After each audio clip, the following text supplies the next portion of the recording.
Bonjour Jambo, bienvenue en Tanzanie au cœur des parcs naturels et des volcans jaillis des entrailles de la Terre. Dans cette émission, nous allons d'ailleurs tenter l'ascension d'Oldono-Langai. C'est la montagne sacrée des Maasai, en compagnie de notre vulcanologue belge du bout du monde, Ben Beckmans. Il nous attend dans son lodge EcoScience, où les voyageurs peuvent s'initier aux sciences, à l'écologie, en compagnie de chercheurs du monde entier.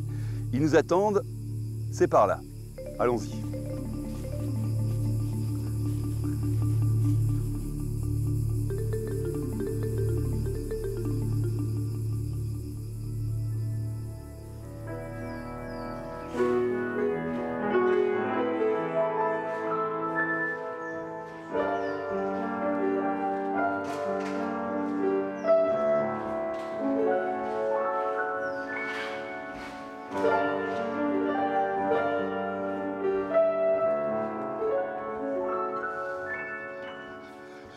Mr. Ben. Adrien, quelle surprise! Bienvenue à EcoScience. C'est gentil. Je m'attendais à découvrir un volcanologue et j'entends un musicien qui m'emmène toujours out of Africa. Cette musique, ça vous ressemble? On est ici au bout du monde. Oui, c'est l'endroit idéal. Non? Alors vous faites plein de choses dans votre vie, musicien, géographe, hôtelier aussi, parce que EcoScience, c'est d'abord un lodge somptueux. Oui, c'est un lodge de luxe. Ce sont des palais dans un parc qui fait combien d'hectares? On a 80 hectares ici, mais évidemment, ça se perd dans la nature parce qu'il y a des centaines de kilomètres de savane où il n'y a rien. Donc. Votre plus proche voisin, il est à combien de kilomètres? Une dizaine de kilomètres d'ici. C'est pas tape à l'œil, on est dans le respect de la nature ici, tout est intégré. Oui, ça c'est le but pour les gens qui viennent ici, d'être dans la savane, de profiter de la savane et ses animaux, en étant dans un endroit qui est très confortable. Mais c'est aussi un restaurant de prestige ouvert sur le parc naturel. Oui, ça c'est vrai. Et ici devant, il y a un puits d'eau, donc il y a des éléphants qui viennent boire. Je crois que aux gens, ça les plaît beaucoup. On déjeune face au lion. Oui, c'est incroyable. Ça, c'est vraiment quelque chose à faire une fois dans sa vie. Alors, Ben Beckmans, le lodge, c'est un domaine de vos activités qui permet de financer votre passion pour la science, parce que la science, ça ne nourrit pas son homme. Non, la science, c'est pas un commerce. Donc nous avons un centre scientifique ici qui se dirige à toutes les universités intéressées, que ce soit d'ici, que ce soit d'Amérique, d'Europe. Nous gérons l'ensemble avec le même personnel, en fait. Oui. Et ça, c'est la seule façon pour qu'un centre scientifique puisse survivre. Oui, c'est pas mal ça comme idée. C'est comme ça, oui. Oui, oui. Alors, on va évidemment aller se promener avec vous dans ce berceau de l'humanité. On va aller au lac Natron, pas très très loin, 5 heures de route. On va aller sur un volcan.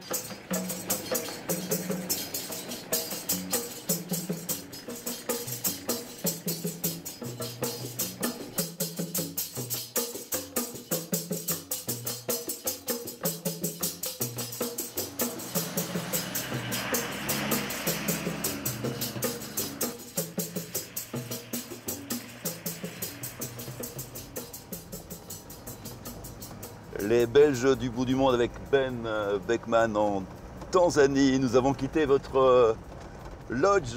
Ben, là on traverse la savane. Effectivement, la savane de Buisson, la vraie savane des Maasai, et nous allons vers la frontière du Kenya.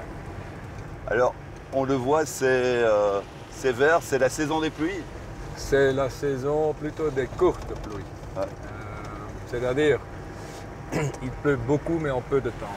Alors, il n'y a pas grand-chose qui pousse ici, à part des arbustes. C'est une terre d'éleveurs, c'est une terre de pasteurs. Exactement. Donc, les Maasai vivent de leurs vaches. La vache est la pièce centre de leur culture. C'est leur banque. Et ils s'alimentent du lait des vaches. Ils mangent très peu de viande, plutôt des chèvres. Comme on voit partout des vaches et des chèvres. Où allons-nous aujourd'hui, Ben? Nous allons, au fait, dans un village qui s'appelle Ngaresero, qui est le seul village là à côté du lac Natron. Ouais. qui est une zone assez basse comparée à ce qu'on voit ici. Il fait très chaud là-bas. C'est une zone très peu accueillante, mais d'un paysage, un paysage en superlatif. Vous verrez, c'est un paysage volcanique.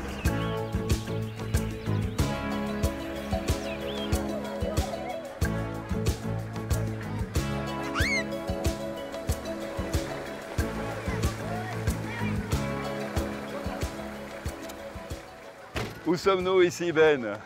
Voilà, ici nous sommes dans le village de Swakinidju, qui est notre village aussi. On est très impliqués dans ces écoles et dans le village. Oui, là ils sont tous très excités. Oui. Alors on va les saluer, on dit, c'est comment c'est Jumbo? Jumbo! Donc nous avons construit, disons, un dispensaire pour eux. Ici il y a une population plus ou moins de 3500 habitants et dans cette école il y a plus ou moins 400 gosses. Ah oui, oui.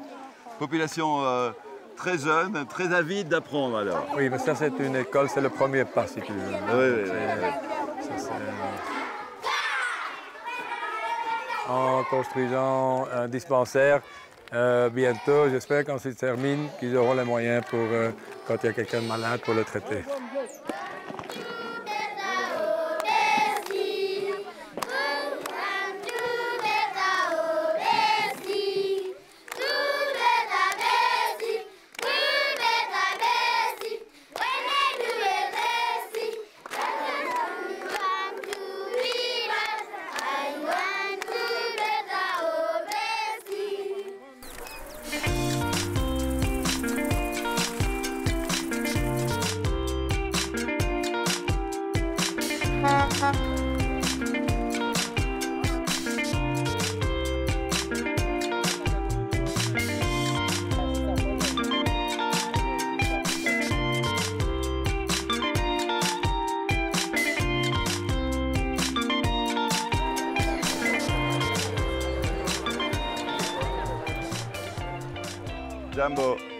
Jumbo.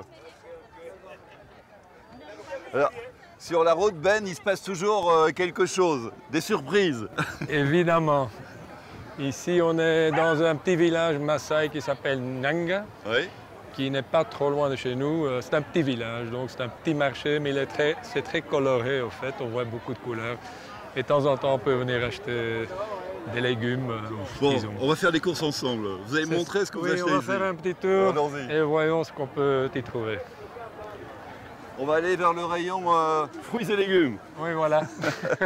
Au moins ce qui est là. Tomates, oignons, pommes de terre. Bibi. Bay à gnagna. Bay à gnagna.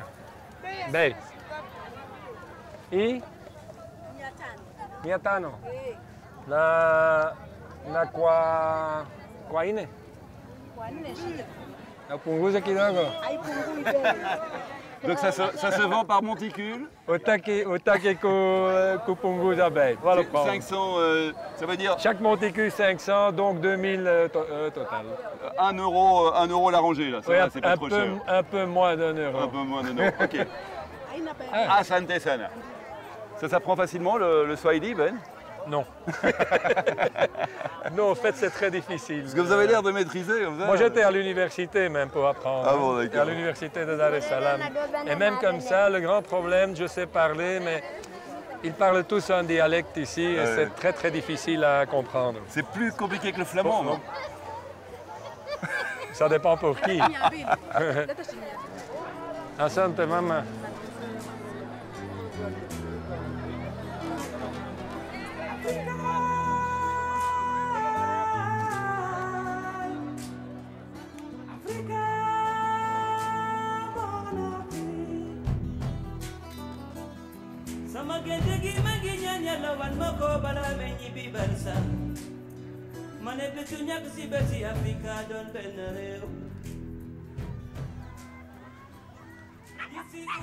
Alors, Ben, vous ne vous intéressez pas qu'aux minéraux et aux pierres, mais aussi aux gens, aux hommes et aux femmes qui peuplent ce pays, les Maasai. La culture locale. Ouais.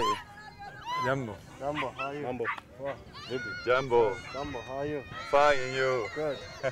Wewe ni swali moja. Na wanawake wake 10 na watoto kama wewe Ana watoto 50. 50. Alors, qu'est-ce que vous lui demandez, Voilà, la belle? je Il faut lui votre demande avis d'abord humble. le nom du village, ça on a déjà entendu. Deuxièmement, je lui demandais si le chef était là, il n'est pas là. Lui, il est un des fils du chef. Et je lui demandais combien de vaches le chef avait. Il m'a dit 80 vaches.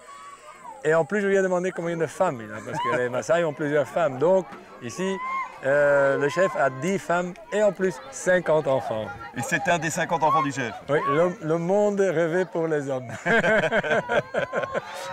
Alors, est-ce que ces danses Maasai ont une signification particulière? Probablement, mais ça, mon copain Justin ici qui est Maasai moderne comme on voit, et il va lui demander, il va lui parler un peu sur la danse. Oui. Eti unaulizwa kwamba huu mchezo unamaanisha nini? Kuna kitu chochote ambacho unamaanisha? Mara nyingine wanaimba kama wakiua simba. Wanaimba nyimbo kama hii. Lakini hawezi kuimba bila wasichana, lazima wawe na wasichana. Aussi, c'est les cérémonies quand ils viennent de tuer peut-être les lions. Donc, ils chantent comme des cérémonies. Alors, tuer le lion, c'est un acte de bravoure. Il faut, pour devenir un adulte, tuer un lion. Ça montre que tu es adulte Ni kwamba et aussi tu as la force. Ah ouais. Tu es devenu un homme. Alors, Oui, tu deviens un homme. j'ai entendu, un Simba, c'est le lion. Hein, donc, il y a des mots quand même qu'on connaît très bien grâce au dessin animé. Et on peut rentrer? Oui, pour regarder? Ok, ok, ok.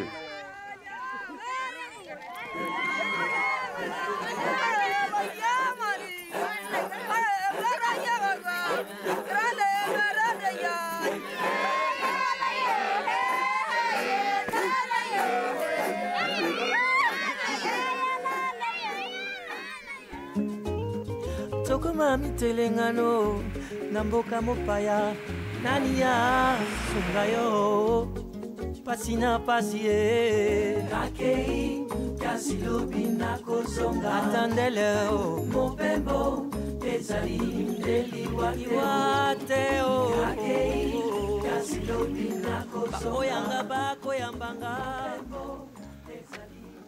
Alors Ben, plus on remonte vers le nord, plus la savane est aride, on le voit. Et pour un géomorphologue comme vous, Ben, à chaque coin de piste, il y a des choses à voir, Oui. à expliquer aussi. Nous sommes en plein cœur de la vallée du Rift, hein, la fameuse Rift Valley de l'Afrique de l'Est, qui est complètement volcanique. Et ici, ce qu'on voit, au fait, c'est pas trop naturel, c'est plutôt une carrière de Maasai. Et qu'est-ce qu'ils en font? Ben, ce que vous voyez ici, c'est un matériel éjecté par un tout petit volcan qu'on a ici derrière. Ça s'appelle des lapillis. C'est du matériel très, très léger, au fait de 2 mm à 64 mm. Et ce matériel est utilisé par les Maasai pour Fait des ils en font briques. des briques. Ouais, ouais. Exactement. Ok. Donc rien ne se perd dans la nature. Non. C'est bien. On va continuer notre route vers le lac Natron. Et la prochaine escale, Ben? Allons-y, je vais vous surprendre. Ah!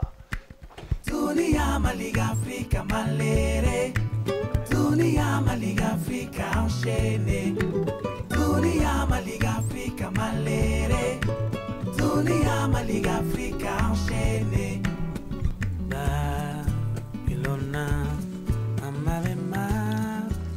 Waouh, ça en jette là. Oui, vue spectaculaire, oui. Et au fait, si on regarde bien, on est entre deux volcans spectaculaires, le Donyolengai et Kerimasi. Et ceci est un cratère d'explosion. Ce que vous voyez en bas, c'est les couches originelles du volcan Kerimasi. Ce que vous voyez au-dessus, c'est le matériel qui a été déposé par l'explosion.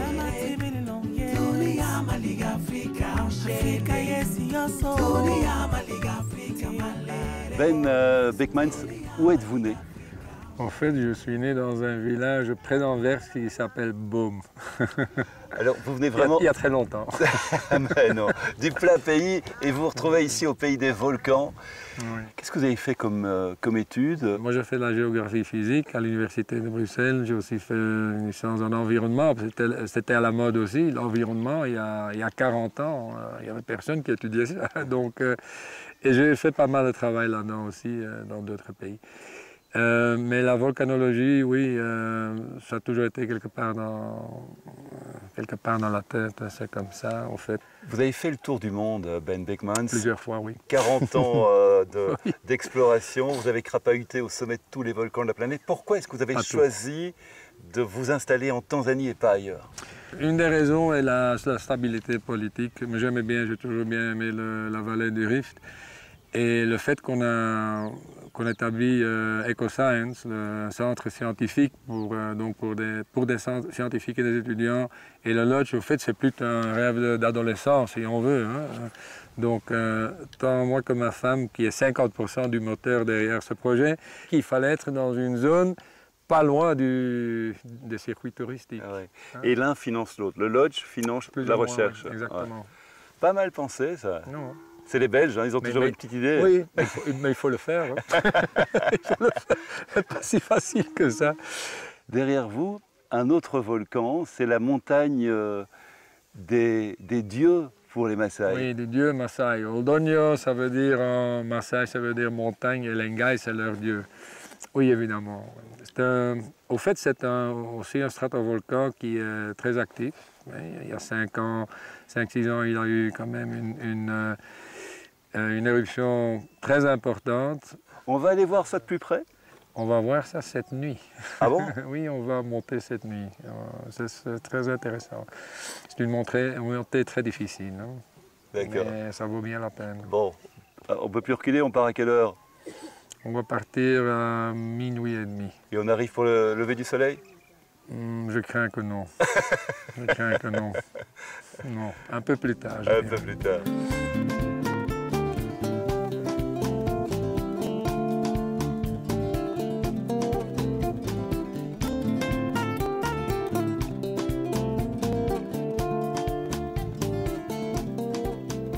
Ben, tu as une idée de l'heure? Comment? Tu as une idée de l'heure? De l'heure, là, il fait 1h20 maintenant. 1h20 du matin? Oui. On est à quelle altitude? Ah, ici, à mon avis, 1100 mètres, quelque chose comme ça. Ok. Plus ou moins. Mais celui-là, il est à 2900. 2950. Ok. Alors, Oldono Lengai est peut-être le dernier volcan de la région encore en activité? Oui, c'est le seul. Ouais, ouais. Le seul volcan de la Tanzanie en activité. Oui. C'est pour ça que vous avez choisi de nous l'offrir aujourd'hui. Oui, comme petit... En fait, ça pourrait être un peu sadique, hein, je ne sais pas, mais on verra quand on arrive en haut.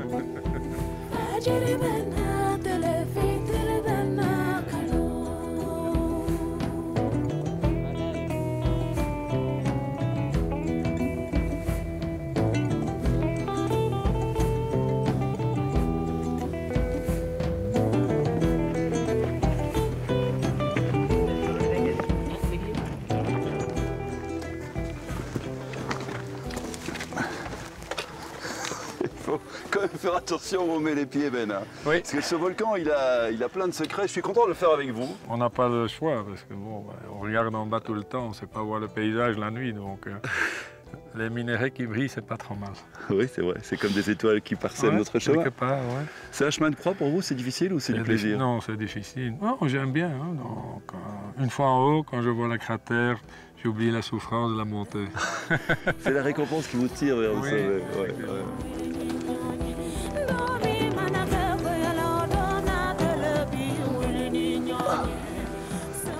J'ai évidemment beaucoup moins de style que nos amis Maasai, mais l'essentiel c'est de progresser, hein. Chacun sa technique. Moi je fais aussi avec les mains. 2200 mètres, on approche du sommet.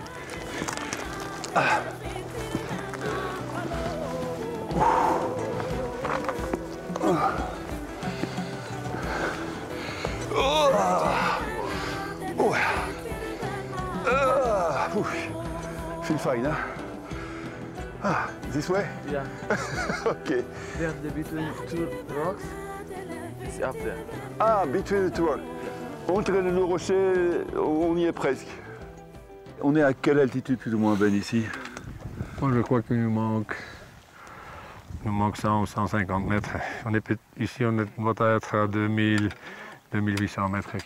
2800. Ouais. Bien, on y est presque. Un petit dernier effort?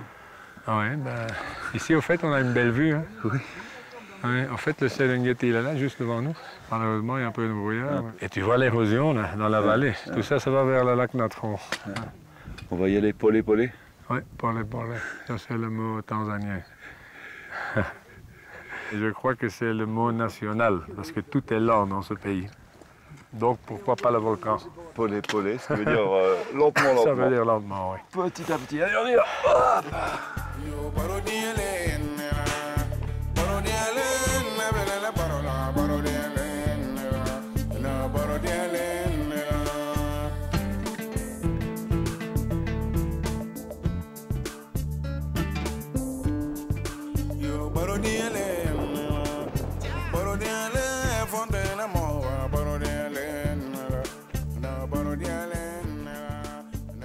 Alors Ben, on en a bavé, mais ça valait le coup. Hein. On est arrivé. Le coup d'œil ici sur le cratère. Oui, on a ici devant en fait une merveille de la nature parce que c'est le seul volcan actif qui émet des laves de carbonatite et donc dont témoigne toute cette couleur blanche. Et en 2007-2008, il y a eu une éruption. Il faut toujours penser à l'ampleur de quelques bombes atomiques. Hein. Donc il y a ici une colonne de cendres de 15 km de hauteur. Donc, et depuis 5 ans, je dois dire qu'il est déjà en train de se remplir. Et cette histoire se répétera dans 30-40 ans. Il va de nouveau se remplir. Et il y aura de nouveau une plateforme avec des ornithos. Et quelques années après, ça va de nouveau faire boum et on aura ce qu'on a aujourd'hui. Alors ça, justement, vous parlez de merveille de la nature, mais c'est aussi un danger pour la population qui habite autour du volcan. Oui. Et on revient là à votre projet d'installer un réseau sismique autour du Méru, autour de ce volcan aussi. Mettre des stations sismiques, ça sert uniquement s'il y a, disons, un organisme qui peut s'en occuper. Et d'ailleurs ici, à l'université de Dar es Salaam, il y a justement une section de sismologie qui pourrait le faire et qui serait enchanté de le faire. Donc vous jetez des ponts entre les universités tanzaniennes et les universités belges. Ben, on va malheureusement devoir se quitter puisque c'est tout doucement la fin de cette émission réalisée. C'est une première au sommet d'un volcan. Pas tous les jours. Une grande première, ça se fête. Ça se fête. Ah bon? Oui. Et pour ça, j'ai le nécessaire. Ouh là là. La première fois de ma vie que je vais ouvrir une bouteille de champagne au sommet d'un volcan, à cause de vous et à cause de mon anniversaire. Oh, bravo! Et on peut faire ça maintenant. Oui. Une éruption de bulles pour fêter les 40 ans de bourlingue, tous azimuts, de notre vulcanologue. L'homme qui aime jouer avec le feu et qui va nous faire une éruption de bulles au sommet quand même de ce volcan sacré des Maasai. Ça c'est un moment que je n'ai jamais oublié, qu'on va partager avec nos téléspectateurs sur TV5 Monde et sur la RTBF. Pas quelque chose de... Allons-y, c'est peu courant. Voilà. Et on va dire Asante Sana. L'émission se termine, mais l'aventure continue. Évidemment, nous nous retrouverons, si vous le voulez bien, la semaine prochaine pour d'autres aventures un peu partout, on ne sait pas encore bien où, sur la planète.